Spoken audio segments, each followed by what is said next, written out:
नमस्कार, India voice देख रहे हैं आप और मैं हूं आपके साथ सुचित्रा गुप्ता। वक्त हो चला है रिपोर्टर लाइव का, जहां पर दिन भर की तमाम बड़ी खबरें हमारे संवाददाता सीधा ग्राउंड जीरो से आप तक पहुंचाते हैं। रुक करेंगे पहली खबर का। खबर झांसी से है। आपको बता दें कि आज एक बहुत ही दर्दनाक घटना सामने आई झांसी से, जहां पर अग्निकांड होने की वजह से 10 मासूम बच्चों की मौत हो गई। इस हादसे ने पूरे देश को झकझोर के रख दिया है। इस घटना के ऊपर क्या कुछ तमाम जानकारी है, ये साझा कर रहे हैं हमारे सहयोगी मोहम्मद आसिफ। यूपी के झांसी मेडिकल कॉलेज में नवजात बच्चों के जलकर मौत मामले में अब सियासत पूरी तरह से तेज हो चली है। विपक्ष ने सरकार को घेरने के साथ साथ दोषियों पर कार्रवाई की मांग किया है। अगर बात करें बसपा की, तो बसपा ने दोषियों के खिलाफ दंडात्मक कार्रवाई किए जाने की बड़ी मांग किया है और इस हादसे से सबक लेने की बात भी कही है। वहीं अगर सपा की बात करें तो सपा प्रमुख अखिलेश यादव ने बच्चों की मौत पर दुख जताया है और साथ ही साथ योगी सरकार को निशाने पर लिया है। खासकर डिप्टी सीएम ब्रजेश पाठक को आड़े हाथों लेते हुए सपा प्रमुख अखिलेश यादव ने कहा कि ना तो इनके पास शक्ति है और ना ही इच्छा शक्ति, इनके पास सिर्फ नेम प्लेट है। नेम प्लेट की तख्ती लेकर यह निम्न स्तर की टिप्पणियां करते रहते हैं। समाजवादी पार्टी प्रमुख अखिलेश यादव ने कहा कि इस मामले में दोषियों के खिलाफ कड़ी कार्रवाई किया जाए और साथ ही साथ जो लापरवाह हैं उनको भी दंडित किया जाए। सहयोगी राहुल पाठक के साथ आसिफ बेग, इंडिया वॉइस। तो झांसी में हुए इस दर्दनाक घटना को लेकर एक तरफ जहां सियासत गर्म हो गई है, वहीं आपको बता दें कि सीएम योगी आदित्यनाथ ने हादसे पर रिपोर्ट मांगी है। लेकिन रिपोर्ट किस चीज को लेकर मांगी है, आपको बता रहे हैं हमारे सहयोगी मोहम्मद आसिफ। झांसी मेडिकल कॉलेज में बच्चों के जलकर मौत मामले को यूपी सीएम योगी आदित्यनाथ ने गंभीरता से लिया है। कमिश्नर और डीआईजी से 12 घंटे के भीतर रिपोर्ट भी मांगी है और साथ ही साथ जिस तरह से रात में ही डिप्टी सीएम ब्रजेश पाठक मौके पर पहुंचे और हालात का लगातार जायजा ले रहे हैं, वहीं दूसरी तरफ सीएम ने ऐलान भी पीड़ित परिवार की आर्थिक सहायता के लिए कर दिया है। दरअसल यूपी के झांसी में देर रात मेडिकल कॉलेज में आग लग गई। आग लगने के पीछे के कारणों का पता लगाने के लिए यूपी सीएम योगी आदित्यनाथ ने कमिश्नर और डीआईजी से रिपोर्ट मांगी है। सीएम ने साफ तौर पर कहा है कि इस मामले में जो भी रिपोर्ट है 12 घंटे के भीतर भेज दी जाए। सहयोगी राहुल पाठक के साथ आसिफ बेग, इंडिया वॉइस, लखनऊ।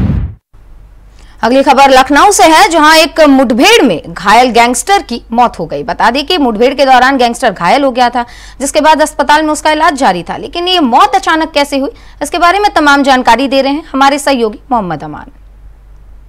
घायल हुए बदमाश की इलाज के दौरान मौत हो गई है। पूरा मामला थाना जानकीपुरम का बताया जा रहा है। ये 22 अक्टूबर की घटना बताई जा रही है। 22 अक्टूबर को कमलेश तिवारी नामक बदमाश जो के जानकीपुरम थाना क्षेत्र के बिठौली क्रॉसिंग के पास से जा रहा था, जहां पे बताया जा रहा है कि पुलिस ने चेकिंग के दौरान इसको रोका, लेकिन ये भागने लगा। वहीं पुलिस ने जब इसकी घेराबंदी की तो इसने पुलिस के ऊपर फायर भी झोंक दिया था। तो वहीं जवाबी कार्रवाई में पुलिस ने इसके पैर पे गोली मारी। गोली मारने के बाद इस घायल अवस्था में गिरफ्तार किया गया। गिरफ्तार करने के बाद इसको हॉस्पिटल में एडमिट करा दिया गया। बताया जा रहा है हॉस्पिटल में लंबे समय से इसका इलाज चल रहा था। वहीं इसकी शुक्रवार को सुबह में इसकी मृत्यु हो गई, जिसके बाद से इसको इसके शव को पोस्टमार्टम लाया गया और पोस्टमार्टम में इसका पोस्टमार्टम करने के बाद इसके परिजनों को इसके शव को सौंप दिया गया। परिजनों द्वारा इस जो कमलेश तिवारी था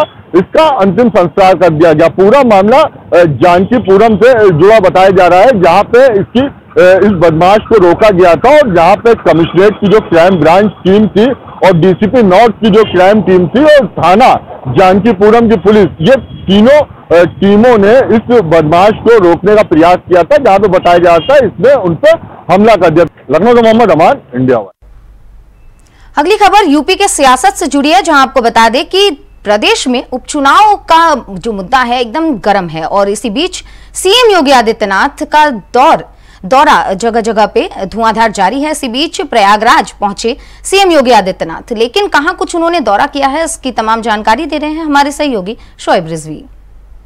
प्रयागराज के फूलपुर विधानसभा चुनाव के लिए एक बार योगी दोबारा आए हैं अपने प्रत्याशी को जिताने की अपील करने के लिए।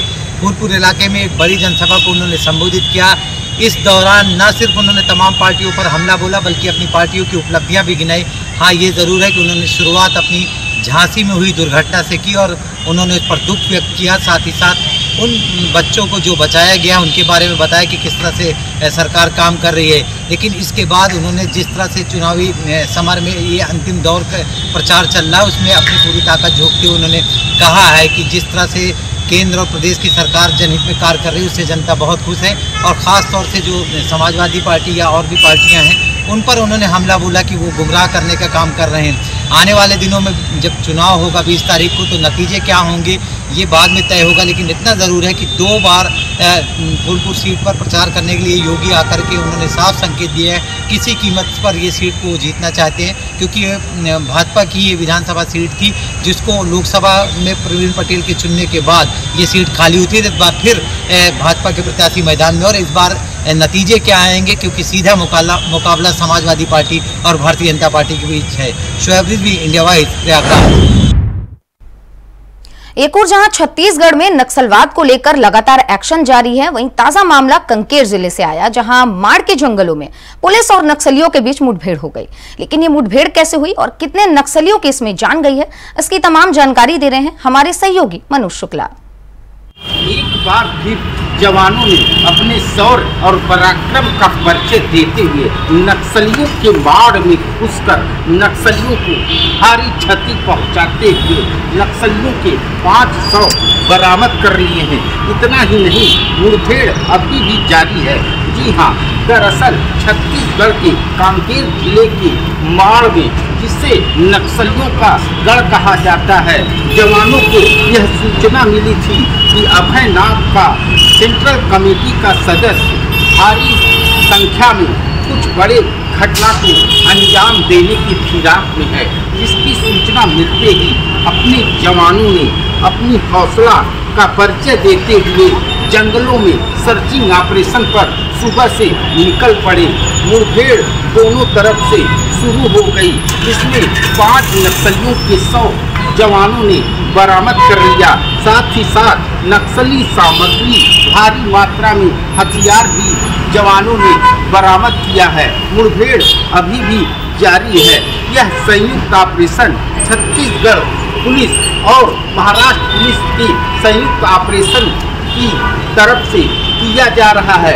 आपको बता दें कि मुठभेड़ अभी भी लगातार जारी है। दोनों तरफ से फायरिंग लगातार हो रही है और बड़ी मात्रा में नक्सलियों के मारे जाने की सूचना मिल रही है, लेकिन अभी इसकी पुष्टि सरकारी आधिकारिक तौर पर नहीं की गई है। Manoj Shukla, India wise news, Raipur.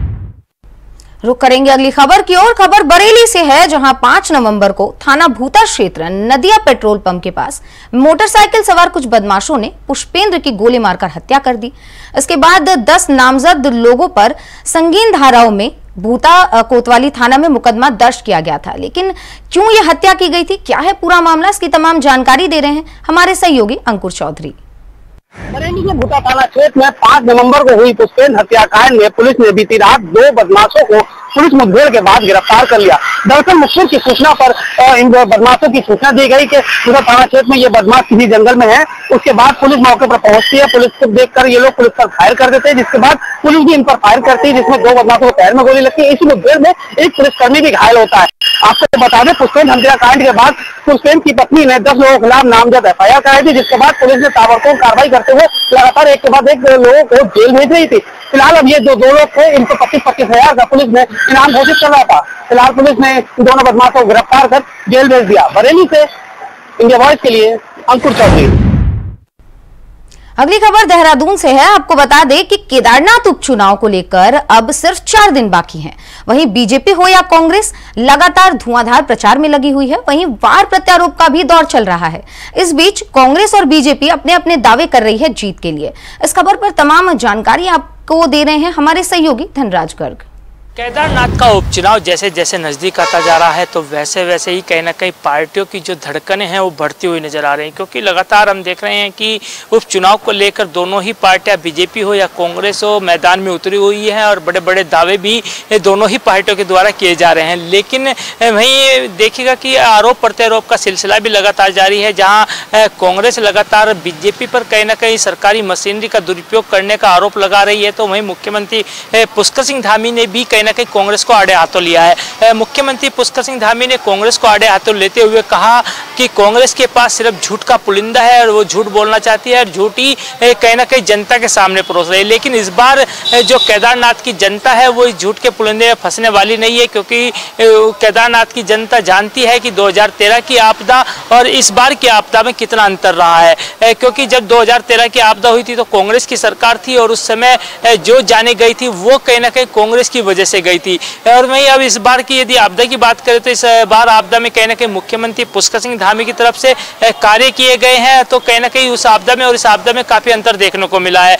यही कहना कहीं ना कहीं मुख्यमंत्री पुष्कर सिंह धामी का है कि जिस तरीके से उत्तराखंड के अंदर लगातार विकास हो रहा है, प्रधानमंत्री नरेंद्र मोदी के नेतृत्व में विकास चल रहा है, तो उसको देखते हुए कहीं ना कहीं केदारनाथ की जो जनता है वो बीजेपी पर विश्वास जताती हुई नजर आएगी और इस बार उपचुनाव में बीजेपी ही कहीं ना कहीं जीत हासिल करेगी। लेकिन ये देखने वाली बात होगी कि आखिर इस उपचुनाव में कौन विजय होता है। India voice, Dhanraj Garg, Dehradun. वक्त तो चला एक छोटे से ब्रेक का। खबरों का सिलसिला लगातार जारी है। ब्रेक के बाद एक बार खबरों में फिर से आगे बढ़ेंगे। आपको बता दें कि खबर हमीरपुर से है, जहां से एक और दर्दनाक सड़क हादसे की खबर सामने आई, जहां के राढ़ क्षेत्र से ईंट भट्टे के 40 मजदूरों को ले जा रही प्राइवेट बस अचानक पलट गई। लेकिन बस के पलटने का कारण क्या रहा, इसकी तमाम जानकारी दे रहे हैं हमारे सहयोगी रुपेश गुप्ता। हमीरपुर जनपद में हादसे रुकने का नाम नहीं ले रहा है।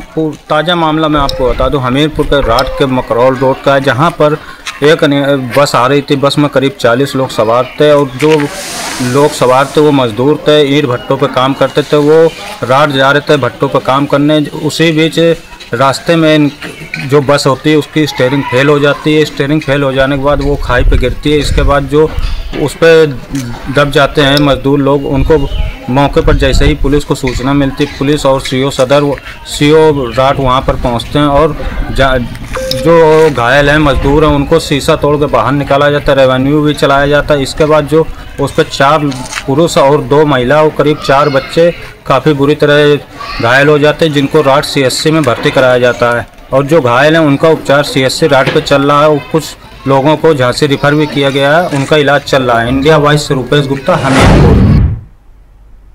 खबर उत्तराखंड के कोटद्वार से है, जहां के बेस अस्पताल से कुछ दिनों पहले एक खबर आई थी कि अस्पताल में बाथरूम का गेट बंद है। जी हां, आपको बता दें कि जितने भी तमाम शौचालय हैं वहां के अस्पताल में लगे हुए हैं, वहां के शौचालयों में ताला पड़ा हुआ है, जिसके बाद से इसकी शिकायत मिली और महिलाओं के मन में ये अस्पताल के जो शौचालय हैं बंद होने की वजह से तमाम असुरक्षा की भावनाएं पैदा हो गई हैं। इससे न सिर्फ मरीजों को दिक्कत हो रही थी बल्कि परिजन भी इससे परेशान थे। लेकिन क्या कुछ है ये पूरा मामला, इसकी तमाम जानकारी दे रही हैं हमारे सहयोगी अंजना गोयल। अस्पताल किसी न किसी बात को लेकर चर्चाओं में रहता है। हालांकि ये बेस अस्पताल के नाम से कम और रेफर सेंटर के नाम से ज़्यादा जाना जाता है। यहाँ पर कभी शौचालयों में ताले पड़े होने, पीने के पानी को भी बंद कर दिया जाता है, ऐसे मामलों के लिए चर्चाओं में रहता है। वहीं 2 दिन पहले कोटद्वार के बेस अस्पताल के जच्चा बच्चा वार्ड में एक ऐसी हरकत हुई है जो कि बहुत ही शर्मनाक घटना है। जच्चा बच्चा वार्ड में जो महिला वहाँ पर थी उसने इस वीडियो को बनाया और वायरल कर दिया, जिसका संज्ञान पुलिस और DM दोनों ने लिया है। वहीं कहीं ना कहीं जो महिला मरीज है उनके अंदर भी असुरक्षा की भावना पैदा हो गई है। उनका कहना है कि कोटद्वार के बेस अस्पताल में एक चौकी की व्यवस्था की जाए, जिससे हम लोगों को सुरक्षा की भावना उत्पन्न हो सके। वहीं खाली महिला मरीजों के लिए ही नहीं, ये यहाँ पर रहने वाले डॉक्टर और नर्स के लिए भी असुरक्षा की भावना पैदा की गई है। कोटद्वार से अंजना गोयल की रिपोर्ट।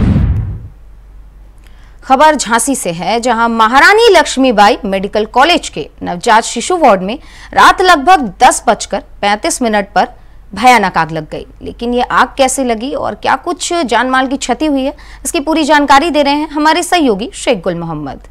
झांसी के मेडिकल कॉलेज में विगत रात्रि 10:30 बजे बच्चे को नीकू वार्ड में अचानक शॉर्ट सर्किट के चलते आग लग गई। जानकारी के अनुसार बताया जा रहा है कि वार्ड में कुल 54 बच्चे थे, जिनमें से झांसी जिलाधिकारी द्वारा रात में 12:15 बजे 10 बच्चों की मौत की पुष्टि की गई है। वहीं उन्होंने जानकारी देते हुए बताया है कि अभी तक 7 बच्चों के माँ बाप मिल चुके हैं, अभी 3 बच्चों के माँ बापों की शिनाख्त नहीं हो पाई है। वहीं जानकारी मिलते ही डिप्टी सीएम ब्रजेश पाठक भी सुबह 5:30 बजे झांसी पहुंचे और उन्होंने मेडिकल कॉलेज में निरीक्षण किया। साथ ही साथ नीकू वार्ड की हालत जाकर देखी, जो कि देखने में ही बहुत ही भयानक लग रही थी। पूरा वार्ड पूरी तरीके से जलकर राख हो गया है। वहीं उन्होंने पत्रकारों से बात करते हुए बोला है कि इसकी जल्द से जल्द जांच कमेटी बनाकर जांच कराई जाएगी और जो भी दोषी होंगे उनके खिलाफ सख्त कार्रवाई की जाएगी। वहीं आपको बता दें कि नीकू वार्ड 2 हिस्सों में बना हुआ था। आगे जो बच्चे कम बीमार होते हैं उनको भर्ती किया गया था और अंदर वाले हिस्से में जो बच्चों की हालत गंभीर थी उन बच्चों को वहां रखा जाता था। अंदर जो वार्ड बना हुआ था उसमें शॉर्ट सर्किट लगा और उसमें आग लग गई, जिसके चलते 10 नवजात बच्चों की मौत हो गई है। झांसी से इंडिया वॉइस के लिए शेख गुल मोहम्मद की रिपोर्ट। अगली खबर देवरिया से है। आपको बता दें कि जहां 350 साल पुराने हनुमान मंदिर पर दूर दूर से लोग दर्शन और पूजन के लिए आते हैं। आपको बता दें कि यहाँ हनुमान मंदिर बहुत ही ज्यादा प्रसिद्ध है, इसे लेकर श्रद्धालु दूर दूर से तो आते ही हैं। लेकिन इस हनुमान मंदिर का क्या कुछ इतिहास रहा है और क्या है खासियत, इसकी जानकारी दे रहे हैं हमारे सहयोगी बालेंदु मणि त्रिपाठी। देवरिया मुख्यालय से 11 किलोमीटर दूर बारीपुर स्थित मंदिर हनुमान जी का प्रसिद्ध मंदिर है, जो अगल बगल के गांव में बहुत ही इसका प्रचलित है। यहाँ पे प्रत्येक मंगलवार को और शनिवार को यहाँ पे अनेक श्रद्धालु दूर दूर से आते हैं और यहाँ अपनी मन्नत मुरादें पूरी करते हैं। आपको बता दें कि देवरिया का ये बारीपुर हनुमान जी का मंदिर जो पोहारी महाराज के कुटी से इनका मिलान करता है और उस संस्था के द्वारा भी इससे जुड़ा हुआ है। ये दूर दराज से लोग प्रत्येक मंगलवार को लाखों लोग दर्शन करते हैं और उसका पुण्य का लाभ लेते हैं। मन्नतें मांगी जाती है, मन्नतें पूरा होने के बाद लोग अपने श्रद्धा अनुसार पूजन अर्चन भी करते हैं, कथा भी होती है। और आपको बता दें कि यहाँ हर प्रत्येक मंगलवार को और शनिवार को बृहद रूप से भंडारा भी होता है। यह मंदिर 350 साल पुराना बताया जाता है। इस मंदिर में चतुर्भुज भगवान की मूर्ति, हनुमान जी की मूर्ति और राम लला और लक्ष्मण और सीता जी की भी मूर्ति विराजमान है। आपको बता दें कि देवरिया से अनेकों प्रत्येक मंगलवार को तमाम लोग यहाँ से दूर दराज से आते हैं और इसका दर्शन करते हैं और इसका लाभ लेते हैं। देवरिया से बालेंद्र त्रिपाठी, इंडिया वॉइस। ये तो हम सभी जानते हैं कि अगले कुछ दिनों में प्रयागराज में महाकुंभ लगने वाला है, इसे लेकर तमाम तैयारियां भी की जा रही हैं। वहीं वाराणसी में भी महाकुंभ को लेकर कई तैयारियां की जा रही हैं। आपको बता दें कि वाराणसी में त्रिकोणीय व्यवस्था की जा रही है ताकि श्रद्धालुओं की राह आसान हो जाएगी। लेकिन क्या कुछ है ये पूरी तैयारी, इसकी तमाम जानकारी दे रहे हैं हमारे सहयोगी धर्मेंद्र पांडे। रेल मंडल पूरी तरह सक्रिय हो चुका है। रेलवे के द्वारा यात्रियों की सुविधाओं को देखते हुए आगामी भीड़ को सुनिश्चित करने के लिए खाका बना है। इसके साथ वाराणसी से प्रयागराज से अयोध्या के बीच में स्पेशल ट्रेनें चलाई जाएंगी। यात्रियों की भीड़ को नियंत्रण करने के लिए स्पेशल ट्रेनों को बढ़ाया जाएगा। जनरल ट्रेनों में जो है डब्बों को बढ़ाया जाएगा ताकि भीड़ को सुनिश्चित किया जा सके। यात्री की सुविधाओं के लिए, रखरखाव के लिए तमाम टेंट लगाए जाएंगे जो रोड मैप तैयार हो चुके हैं। अगली खबर बलौदा बाजार से है, लेकिन उससे पहले आपको बताएं कि देश में गरीबी की जो रेखा है काफी ज्यादा, उसे लेकर चर्चा बनी रहती है। लेकिन आपको बता दें कि जो भीख मांगने का मामला है, वहीं भीख मांगने के नाम पर 4 लोगों को, महिलाओं को पुलिस ने गिरफ्तार किया है। झूठी ये भीख मांगने की एक्टिंग किया करते थे, इसे लेकर पुलिस ने बड़ी कार्रवाई करते हुए 4 लोगों को गिरफ्तार किया है। और क्या कुछ है ये पूरा मामला, इसकी तमाम जानकारी दे रहे हैं हमारे सहयोगी प्रदीप महेश्वरी। 4 महिलाओं ने एक घर में हाथ साफ कर दिया। 68,000 की चोरी करके पुलिस को राजसमंद डाल दिया। कि बताया जाता है कि ग्राम कोसमंदा का यह मामला है, जहां पर एक परिवार के लोग धान की कटाई करने के लिए खेत गए हुए थे। ये 4 महिलाएं आती हैं, वहां पर भीख मांगने के नाम पे देखती है। जैसी सोना मकान देखती हैं वैसी घर के अंदर प्रवेश कर घर में सोना चांदी और नकदी करके 68,000 की चोरी करके फरार हो जाती हैं। बताया जाता है कि ये महिलाओं का जो गैंग है, ये कई घर में जैसा भीख मांगने के नाम पर रेकी करते हैं और रेकी करने के बाद वहां पर चोरी को अंजाम देते हैं। और इस प्रकार के लगातार की घटनाएं गांव-गांव हो रही है। जब ये पहली बार जब थाने में जब इसकी रिपोर्ट की गई तो पुलिस ने सीसीटीवी फुटेज के आधार पर इन महिलाओं को बिलासपुर सरकंडा से गिरफ्तार किया गया और इनके पास से जो सोना चांदी जो था, जो चोरी किए थे, उनको जब्ती बनाया गया। याद है कि बलौदा पुलिस के द्वारा यह समय समय पर यह जानकारी गाँव के लोगों को या आम लोगों को जागरूकता दिया जा रही है। कोई व्यक्ति, यंग महिलाएं हैं, ऐसी महिलाएं हैं जो भीख मांगती है, वो गरीब नहीं होती, वो किसी न किसी ऐसी घटना को अंजाम देने के लिए आती हैं जिससे कि आपको नुकसान हो जाता है। मैं इंडिया वॉइस के लिए बलौदा बाजार से। अगली खबर गाजियाबाद से है, जहां सीएम योगी आदित्यनाथ शहर में रोड शो के बीच कचहरी में वकीलों का महासम्मेलन हो रहा था, जिसमें पश्चिम यूपी, हरियाणा, दिल्ली, पंजाब और चंडीगढ़ के वकील भी शामिल हुए। लेकिन क्यों, इसकी तमाम जानकारी दे रहे हैं हमारे सहयोगी प्रथम चौधरी। गुजरात में कचहरी में आयोजित महासम्मेलन में पश्चिम उत्तर प्रदेश, हरियाणा, पंजाब, चंडीगढ़ के दिल्ली के वकील शामिल हुए। आपको बता दें महासम्मेलन के दौरान सुरक्षा व्यवस्था कड़ी कर दी गई है। इसी के साथ आपको बता दें कि वकीलों ने आज अपनी 5 मांगे पर जोर दिया है, जिसमें शामिल है जिला जज अनिल कुमार को हटाया जाए, वकीलों पर लाठीचार्ज करने वाले पुलिस कर्मियों को सस्पेंड किया जाए, इसी के साथ वकीलों पर दर्ज मुकदमे हटाए जाएं और घायल वकीलों को उचित सहायता प्रदान की जाए। इसी के साथ 5वीं मांग ये है कि दोषी पुलिसकर्मियों पर कार्रवाई की जाए। वकीलों ने स्पष्ट कह दिया है कि जब तक उनकी मांगे पूरी नहीं होगी उनका धरना जारी रहेगा। आपको बता दें 29 अक्टूबर को जिला जज की कोर्ट में लाठीचार्ज की घटना के बाद मामला गरमाया हुआ है। कैमरामैन वरुण के साथ मैं प्रथम चौधरी, इंडिया वॉइस, गाजियाबाद।